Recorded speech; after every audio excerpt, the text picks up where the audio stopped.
5. I'm still going to go very quickly through that so that we can get through many things. And if hold on to your questions, and we'll try to answer them. The 5 phases of event management, and this was put in order by Dr. Joe Goldblatt, who I was privileged to work for. That's poor English, but it's still jet lag time.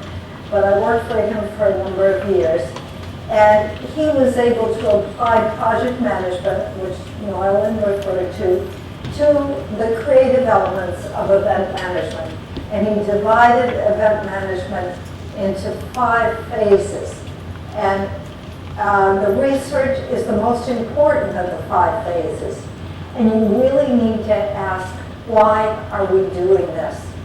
And so many of you are corporate, but it doesn't matter if it's corporate or it's fundraising or it's a life cycle event.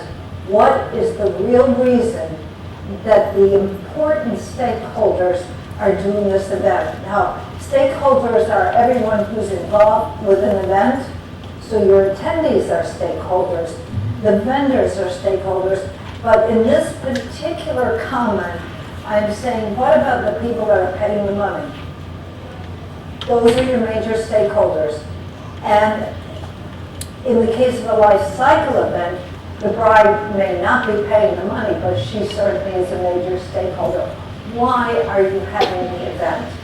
And you need to be psychologists. Trust me. You need to look in the eyeballs of that CEO and say, why do you really want to have the event? Is it because you want to feel good about yourself? Do you care about your employees? Do you want to make a sale? And what comes out of their mouth is not necessarily why they are holding the event. So you, as the event, and I had to say something else. Nora Lynn and I were talking this morning at breakfast as I was trying to pour gallons of coffee into me. And we were talking about what's the difference between an event producer, an event manager, and an event coordinator. And I think she outlined that beautifully. But I'm going to tell you something else. At any given time, you may be one or both or all 3 of them in one event. Or you could change roles at any given time. And in my case, I'm also sometimes a vendor because I'm a musician and I provide the music.